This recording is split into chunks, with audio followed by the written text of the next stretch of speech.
sont d'abord des hommes, ce sont des femmes qui partagent une langue commune qui est le français. C'est aussi une culture pour moi. Je suis née dans le français. C'est une façon de vivre aussi. C'est l'ensemble des hommes et des femmes qui parlent français et je fais partie de ce groupe.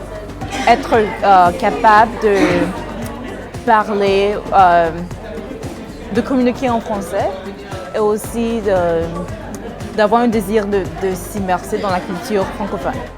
La francophonie, c'est être capable de vivre et de penser et de grandir en français.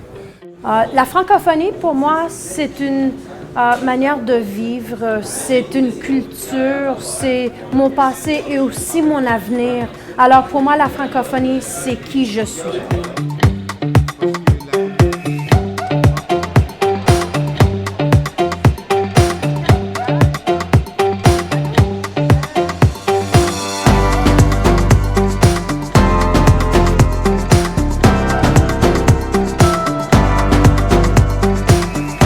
Assister à la conférence francophone du CEFRO était une occasion pour apprendre et partager avec tous les francophones de ma communauté. Nous sommes une minorité présentement, les francophones, à l'intérieur du CEFPO.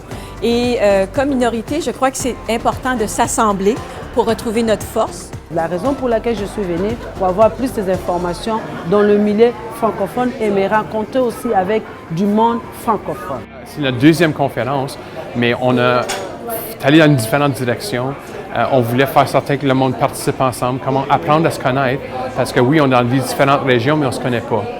Cette fin de semaine, le monde a eu la chance de se connaître, ils ont eu la chance de rire ensemble, puis de participer à différentes activités hors de l'hôtel, et puis ils ont pu faire la tournée d'Ottawa ensemble, ils ont pu écouter Improtéine, et ils ont vu c'est quoi être francophone, puis être fier de parler en français, puis de vivre en français.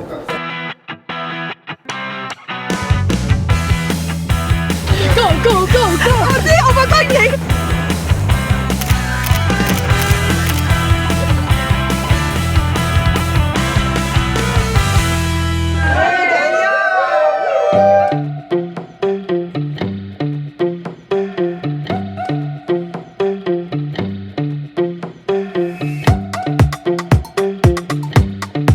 D'ici 5 ans, pour les services publics, j'aimerais ça que l'Ontario français se dote d'une université indépendante par et pour les francophones, qu'on puisse avoir une province bilingue, qu'on puisse avoir une capitale bilingue, Ottawa, et surtout qu'on puisse avoir des services équitables partout dans tous les paliers du gouvernement et aussi des services publics dans les deux langues.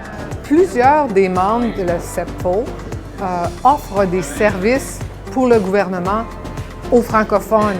Vous êtes dans un endroit privilégié où est-ce que vous le savez quand le service offert n'est pas de qualité aux francophones, encouragez les gens à faire des plaintes.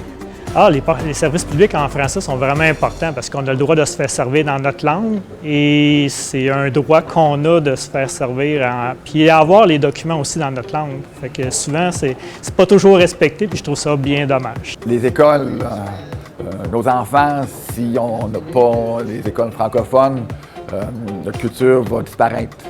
Donc, c'est pour assurer la survie puis la qualité de vie de tous les Franco-Ontariens qu'il est important de préserver, puis de garder, puis d'améliorer les services en français en Ontario. Bien, je pense que le rôle avec le syndicat, c'est de promouvoir les droits des francophones et aussi d'appuyer les francophones qui sont membres de notre syndicat. Et puis de s'assurer que les francophones du CEFRO ont une voix. La conférence cette année, c'était tellement le fun. On a fait toutes sortes de choses vraiment intéressantes, vraiment créatives. On a eu l'occasion de regarder toutes les choses à Ottawa, de faire de l'exploration, de travailler avec nos confrères et nos consoeurs et aussi avoir beaucoup de fun, gérer ce week-end comme j'ai jamais ri de ma vie.